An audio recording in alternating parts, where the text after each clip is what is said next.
AVN एक ऐसी बीमारी है जिसमें आपका धीरे धीरे करके कूल्हे का हिस्सा नुकसान करने लगता है। बट ये डिजीज़ हर किसी को नहीं होता।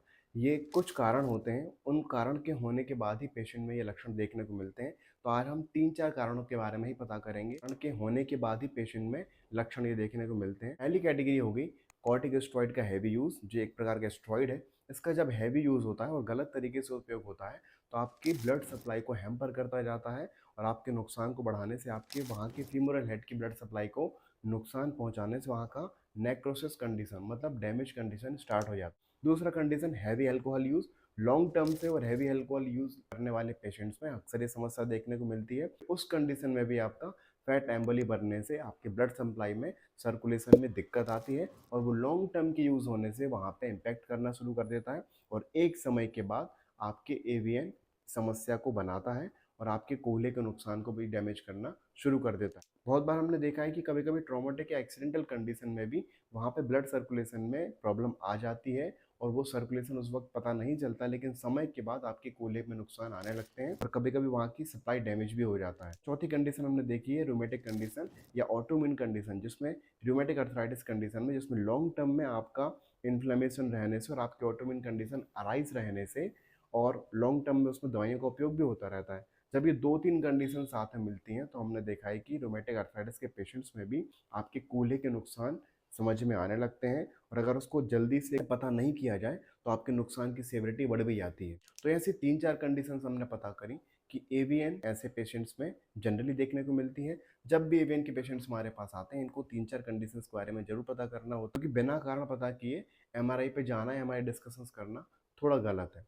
फिर इसके बाद जैसे ही हमें ये लक्षण पता चलते हैं कि ये आपके लक्षण पेशेंट्स में आ रहे हैं और ये कारण भी हो रहे हैं, तो हमें तुरंत एमआरआई डिस्कशंस भी होने चाहिए और हमें उसकी सीवियरिटी को पता करना ज़रूरी है। कुछ अर्ली स्टेजेस में एक्सरे करने से आपके सिम्टम इग्नोर हो सकते हैं और आपकी सीवियरिटी को जल्दी पता करना मुश्किल हो जाता है। बट अगर ये आपके कारण चल रहे हैं, आपकी कंडीशंस कूल्हे वाले हिस्से में ग्रोइंग पेन होना, चलने में लिम्पिंग हो जाना, आपकी लड़खड़ाहट बढ़ते जाना के साथ दर्द होना, स्टिफनेस बढ़ना और आपकी मूवमेंट रेस्ट्रिक्ट होना, ये सारे आपके लक्षण हो रहे हैं। और अभी हमने जो बात करी, जो कारण जो आपके एवीएन के नुकसान को बनाते हैं, अगर ये कारण भी आपकी बॉडी में है पहले से, उस पर डिस्कशंस में निकल के भी आ रहे हैं, तो हमें तुरंत एमआरआई डिस्कशंस होनी चाहिए और एमआरआई में जल्दी से पता करके आपकी कंडीशंस को पता करना चाहिए। क्योंकि इन ग्रेडिंग्स में जितनी जल्दी आपको पता चलता है कि आपके कौन से ग्रेड का एवीएन है, first, second, third, fourth, fifth, तो ऐसी कंडीशंस को हम जितने जल्दी पता कर सकते हैं उतनी जल्दी रिकवरी के चांसेस होते हैं। और एक सिस्टमेटिक आयुर्वेदिक ट्रीटमेंट प्लान अगर किया जाए तो इसमें रिकवरी भी संभव है और आपकी कंप्लीट रिकवरी भी हो सकती है। जैसे जैसे सिम्टम आपके इम्प्रूव होते जाते हैं, आपकी रिकवरी भी बढ़ती है।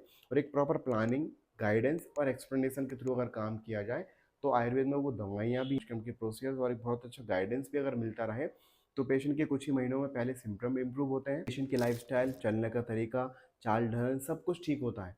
और एक समय के बाद अगर बहुत अच्छे तरीके से उसको फॉरवर्ड किया जाए ट्रीटमेंट को, तो आपके एक्सरेज और एमआरआईज में भी चेंजेस देखने को मिलते हैं। तो ये बहुत अच्छे से संभव है।